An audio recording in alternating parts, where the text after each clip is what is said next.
получается, здесь уже, скажем так, похоронены города Физули старейшины, ziyalılar. Səyyad müəllim. Anasıdır Zərif nənə. Aha. Bu da oğludur Əhməd. Aba oradaki mezar. O onun qardaşıdır. Şəmşəd nəmədir? Yanındakı da Saray nənə qohumlarıdır. Şəmşəd nəmə də ziyalı adam olsun. Вот посмотрите, шахиды, муж и жена. Муж и жена.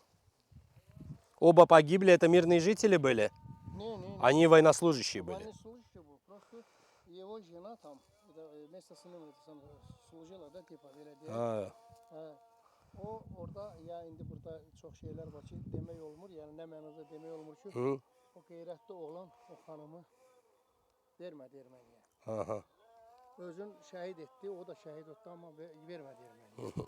Elə bir qeyrətli oğlandı, onun da Eşq olsun. bir qardaşının oğlu da şəhid oldu. Allah rəhmət eləsin. Zabit idi. Çox deyirsən, gözəl qeyrətli nəslin nümayəndələridir bunlar.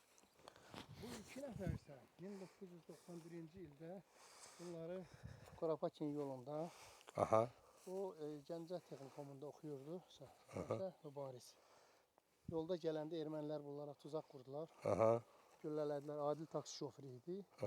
Bu da ondan əlavə də iki nəfər vardı. O iki nəfər gizlənib qaça bildilər. Bu ikisi orada şəhid oldu. İndi onların məzarını düzəldirlər. Onların məzarı başqa yerdə.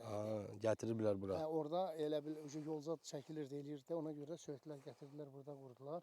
Füzuli rayonunun ilk şəhidlərindəndirlər bunlar. Allah рахмет eləsin. Печально эта картина вообще, все это наблюдать. Nerede bu stolları?